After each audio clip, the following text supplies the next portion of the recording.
δικηγόρος έστειλε στον Μιχάλη Χριστοδούλου το εξής μήνυμα: «Κύριε Χριστοδούλου, έχω κοντά σας μια υπόθεση η οποία αφορά προνομιακό ένταλμα μάντεμας και μια άλλη QUI Guaranto. Παρακαλώ όπως επικοινωνήσετε μαζί μου για να δούμε πώς θα πάει. Ευχαριστώ πολύ για την βοήθεια σας και τις προηγούμενες φορές. Θα επικοινωνήσω μαζί σας το συντομότερο». 96. Σε μια άλλη περίπτωση, σε μήνυμα του Χριστοδούλου προς τον Δημήτρη Παπαδάκη της ΕΔΕΚ του ανέφερε: «Έχω θέμα με τον Αγγελίδη. Μου τρέλανε το μυαλό με μια υπόθεση μάντεμας και αυτός και ο γιος του». 97. Ήταν σαν τη μαρτυρία ένα περιστατικό που είχε συμβεί το 2013 όταν ο γιος του τότε Προέδρου του Ευρωκο Δημητρής Σιλούρης είχε εμπλακεί σε θανατηφόρο ατύχημα. Ο Σιλούρης μας έπαιρνε τηλέφωνο ακόμα και η ώρα 3 το πρωί για να τα κανονίσει. Ο Χριστοδούλου, να τον βγάλει, αθώο, για να μην εκτεθεί ο ίδιος επειδή ήταν οι εκλογές. Ηχογραφημένη συνέντευξη. Τον Σεπτέμβριο το δικαστήριο καταδίκασε τον Κυριάκο Σιλούρη σε ποινή φυλάκισης 1 χρόνου. Ο Κυριάκος Σιλούρης έκανε έφεση. 2,5 μήνες μετά την καταδίκη του, παραμονές Χριστουγέννων του 2016, το εφετείο μείωσε την ποινή του σε 3 μήνες και διάταξε την άμεση αποφυλάκησή του. Οι 3 δικαστές ήταν ο Κώστας Παμπαλής, ο Μιχάλης Χριστοδούλου και η Τασία Ψαραμιλτιάδου. Την απόφαση την έγραψε ο Χριστοδούλου, ο μικρόν πατέρας του θύματος, με επιστολή του στον πρόεδρο του Ανωτάτου Δικαστηρίου Μύρονα Νικολάτο. Κατάγγειλε τους δικαστές του εφετείου για εσκεμμένη αλλίωση μαρτυρίας. Λειτουργώντας αντίθετα από το περί δικαίου αίσθημα, άλλαξαν την αυτοψία της αστυνομίας, τη βασισμένη σε έγγραφα, προφορικές καταθέσεις και φωτογραφικό υλικό. Παρουσίασαν ανάμεσα στα στοιχεία της δικογραφίας του τροχαίου δυστυχήματος ένα βαν. Τόνισαν, μάλιστα, τη σημαντικότητα αυτού του βαν 5 φορές και κατηγόρησαν το πρωτόδικο δικαστήριο ότι δεν έλαβε υπόψη του την εμπλοκή του βαν στο δυστύχημα. 98. Ύστερα από επιμονή των γονιών του Πέτρου Καραπατέα, ο Μύρονας Νικολάτος απάντησε, στις 22 Σεπτέμβρη 2017, ότι είχε προωθήσει το ζήτημα για συζήτηση στη νέα συνεδρίαση του Ανώτατου Δικαστηρίου και ότι θα τους πληροφορούσε για την απόφαση του σύντομα. Ποτέ δεν του απάντησαν. Ο πατέρας πέθανε από τον καημό του. Από τον Νίκο Κληρίδη γνωρίζω ότι η Σάντι μοιράστηκε τα μηνύματα με τον μη Βαγγέλη Πουργουρίδη. Σε ηχογραφημένη συνομιλία της, η Σάντι είπε: «Εχθές έδειξε μου μήνυμα από τον συγκεκριμένο, αλλά δεν ξέρω αν είναι ο πατέρας ή ο γιος». Ένα μήνυμα στο οποίο ήταν πάνω τα μηνύματα τα οποία έστειλα εγώ από το κινητό του Μιχάλη. Με κάποιο τρόπο τα ίδια τα μηνύματα βρίσκονται πάνω στο κινητό του. Τρομοκρατήθηκα. Δεν ξέρω αν αντιλαμβάνεστε τι σημαίνει. Ο μικρόν Χριστοδούλου, κατά την ίδια, της είπε: «Δεν βρήκες άτομα να πάεις να μιλήσεις. Πήγες πάνω στα άτομα τα οποία γνωρίζω εγώ προσωπικά». Ποιος νομίζεις ότι βοήθησε τον Πουργουρίδη όταν είχε δηλώσει τη σύζυγό του σαν αγρότισσα? Ποιος τον καθοδήγησε?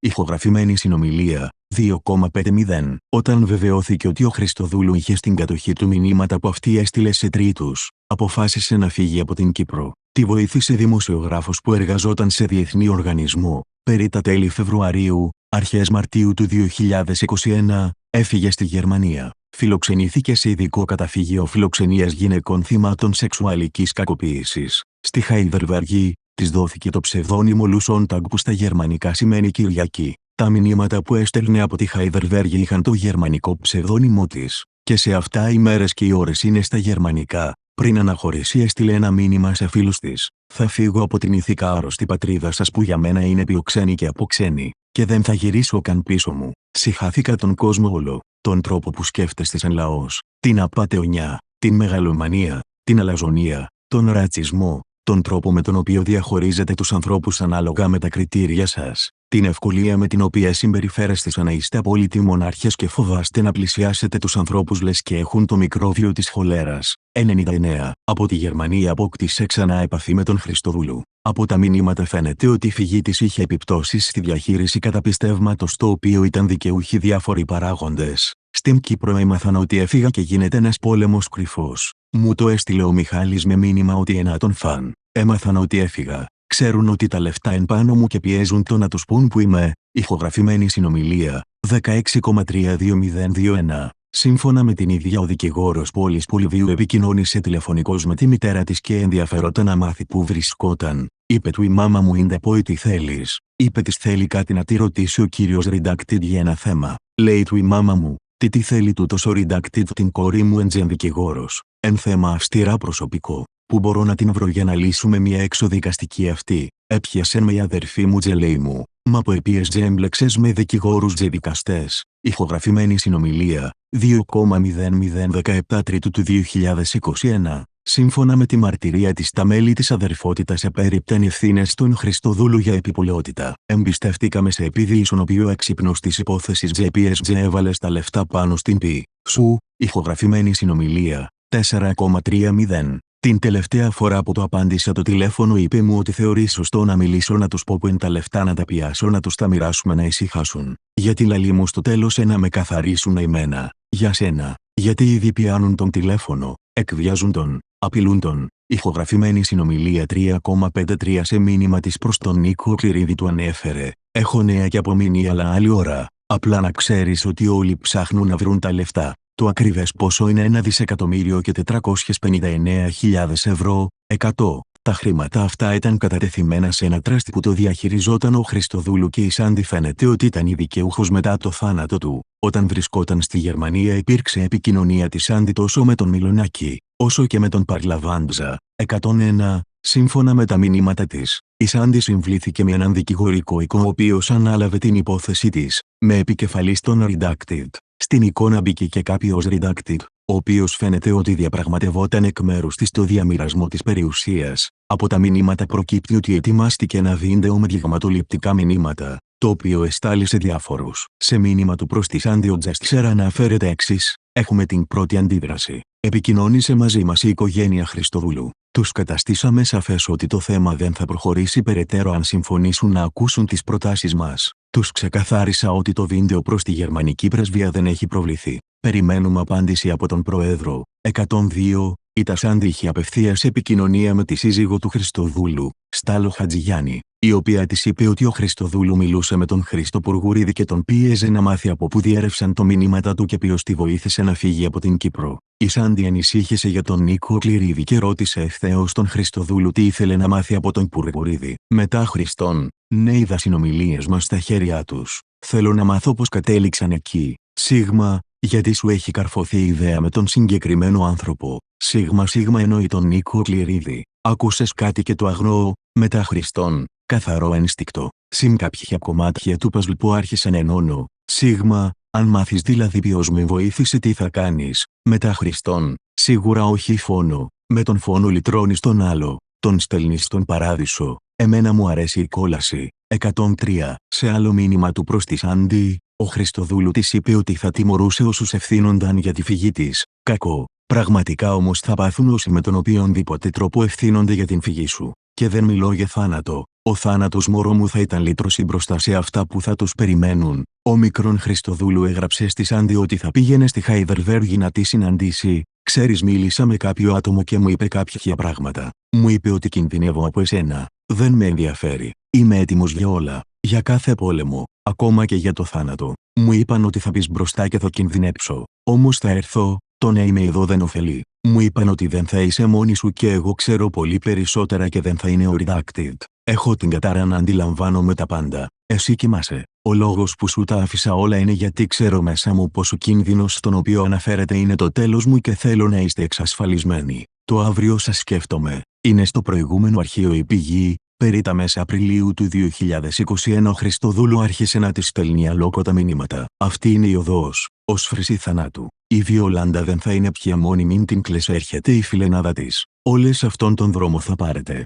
Αυτό είναι το τίμημα. Αυτή η οδός. Αυτή η καταδίκη. 104. Η Βιολάντα ήταν η πρώτη του σύζυγος, η οποία αυτοπυρπολήθηκε. Ακολούθως αναφέρθηκε στο θάνατο της Γεωργίας, που θα πρέπει να αναφερόταν στη σύζυγο του Πολυβίου η οποία αυτοκτόνησε την ίδια μέρα. Η Σάντι τον ρώτησε τι εννοούσε στις αναφορές του για τη Γεωργία. Η Γεωργία ήταν καλή ο άντρας της. Της είπε ότι είναι περίεργη, έπρεπε να κάτσει στη γωνιά της. Έλα που δεν ξέρεις τι εννοώ. Ως φρύση θανάτου το φως με έναν τρόπο σβήνει. Με διακόπτη. 105. Η όσφρηση που λέει είπε είναι μια προειδοποίηση. Όπως με τη Γεωργία 3 μέρες πριν. Μετά άρχισε να μου απαγγέλει καβαφή. 106. Λίγες μέρες αργότερα επανήλθε με αλόκοτα μηνύματα. Όσφρηση θανάτου. Αυτό το αντίο θα πονέσει πιο πολύ από όλα. Πόση ξεφτύλα σε μια σκατοζωή. Το μυαλό έχει τον έλεγχο. Πόση ίντρικα τα μάτια μου κλαίνε ήδη. Μόνο ο θάνατος θα σε λυτρώσει. 1-2-3 μπαμ. Ποιος είσαι τελικά? Ποιος θέλεις να είμαι? Δεν ξέρω, ίσως άνθρωπος, ιδέα, πνεύμα, μια σκοτεινή οντότητα. Ίσως να είμαι κάτι το ανύπαρκτο, ίσως κάτι καθόλου αληθινό. Ίσως να είμαι ο διαβόλος ο ίδιος, ίσως και μια ιδέα στο μυαλό σου. Εσύ τι από όλα αυτά θέλεις να είμαι? 107. Εκείνες τις μέρες ένας άγνωστος με το ψευδόνυμο User 6 άνοιξε διάλογο με τον Νίκο Κληρίδη μέσω Viber. User 6, καλησπέρα. Θα ήθελα αν έχετε χρόνο να κάνουμε μια σύντομη κουβέντα οι δύο μας. Ο Κληρίδης δεν ανταποκρίθηκε και σε μια ώρα ο άγνωστος επανήλθε. User 6, ωραία. Εγώ έχω κάνει την προσπάθεια μου. Και πάλι δεν ανταποκριθήκε ο Κληρίδης και σε 2 ώρες ο άγνωστος επέμεινε. User 6, από ό,τι έχω καταλάβει, έχετε δει τα μηνύματα μου και δεν έχετε απαντήσει. Κρίμα. Θα ήταν πολύ ενδιαφέρουσα αυτή η συζήτηση, κύριε Κληρίδη. Εγώ θα είμαι εδώ για αρκετή ώρα, οπότε με την ησυχία σας, εγώ θα το προτιμούσα να μιλήσουμε εδώ σαν άγνωστοι. Αυτή τη φορά ο Κληρίδης ανταποκρίθηκε. Νίκαπα, ποιος είστε? User 6, γιατί αν αποκαλυφθούμε ο ένας από τους δύο μας δεν θα επιβιώσει.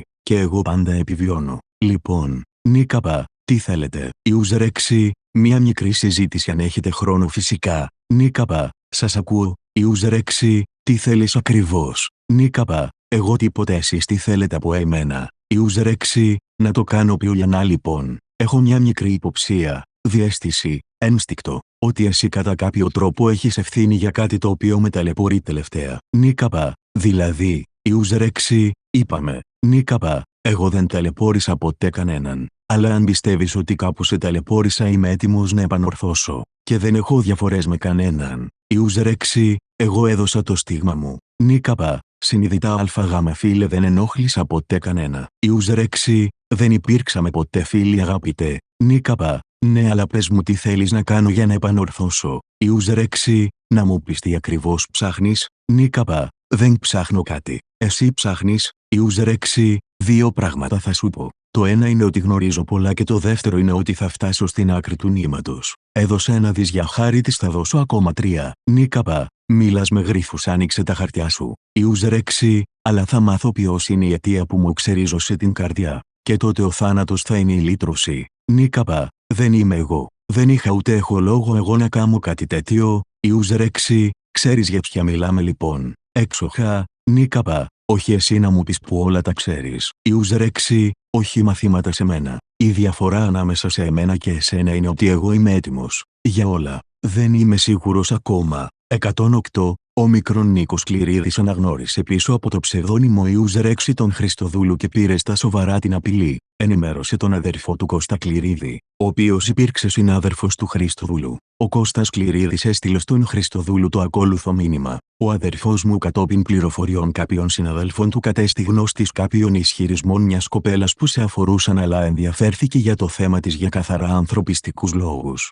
Με διαβεβαιώνει ότι δεν είχε καμιά γνώση περί φυγάδευσης της κοπέλας, ούτε πρόκειται να έχει οποιανδήποτε περαιτέρω ανάμειξη στο θέμα τούτο. 109. Ελπίζω να είναι δική σου η απόφαση, γιατί το έχεις εσύ να γίνεσαι έρμεος στα χέρια άλλων. Της έγραψε σε μήνυμα. Εγώ πρέπει να έρθω εκεί είτε το θέλεις είτε όχι για να σε βοηθήσω να σταθείς στα πόδια σου και να πάρω την κατάσταση στα χέρια μου. Έγινες επικίνδυνη για τον εαυτό σου και τα μωρά. Ζεις σε φανταστικούς κόσμους με φανταστικούς φίλους και σωτήρες. Κοίταξε, μόνοι μας είμαστε και εσύ και εγώ. Δεν έχεις φίλους. Όταν η Σάντι δεν του απάντησε, με νέο μήνυμα ήγηρε το ζήτημα του καταπιστεύματος. Κανόνισε να μιλήσουμε γιατί θέλω μέχρι τη Δευτέρα το αργότερο να τελειώσουμε με την αποδέσμευση των χρημάτων. Θέλω να έρθω εκεί, τους έχει καταραστεί όλους η ψυχή μου εδώ κάτω. Να πάρεις τον έλεγχο εσύ, να μην έχει κανένας δικαιώματα από μένα. Ενώ της είπε ότι είχε μιλήσει με τον Γερμανό δικηγόρο. Είναι πολύ καλός με πολύ καλές συστάσεις. Κλείνω εισιτήριο και έρχομαι. 110. Ο μικρόν Χριστοδούλου είχε ήδη δρομολογήσει τις διαδικασίες για να μεταβιβαστεί το καταπίστευμα στο όνομά της και ενημέρωσε τη Σάντι ότι θα τον εκπροσωπούσαν οι δικηγόροι και οι Redacted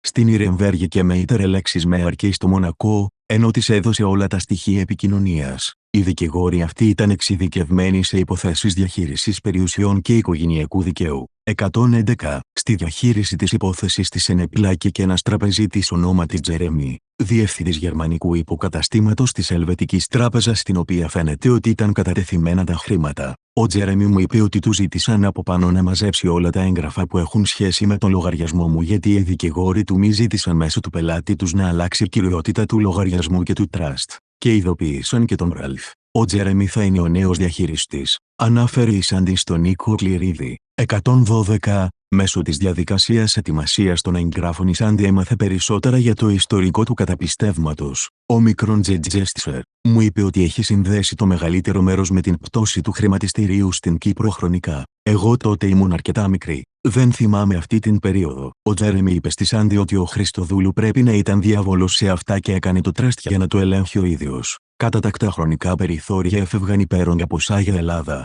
Κύπρο, Λονδίνο και Γαλλία, αλλά πάντα μόνο μέσω δικής του οδηγίας μέσω του δικηγόρου. Τους πλήρωνε όσα ήθελαν, αλλά τα είχε όλα αυτός. Είναι κλεμμένα από χακ και μίζες από δικές, μου είπε. Νιου Μαράθον, Φόκιους, Ζακ, Τράπεζα Κύπρου, Ελληνική, από Χριστοδούλου, από Καλαμαράδες, από Ρώσους, και τα λεφτά από την Guardian. Σε κάποια στιγμή η Σάντι ρώτησε τον κληρίδι τι ήταν η CLR και ποιος ήταν ο Άλιβερ Γκιάκ.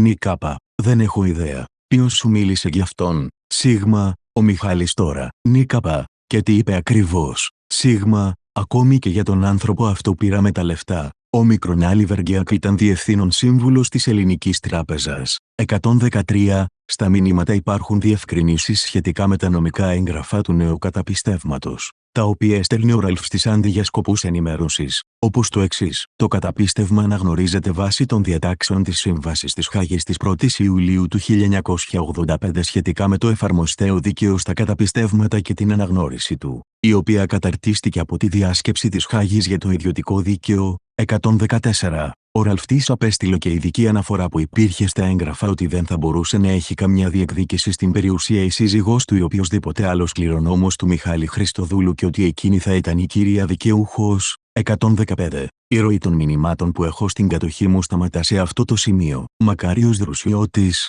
14 του 2026.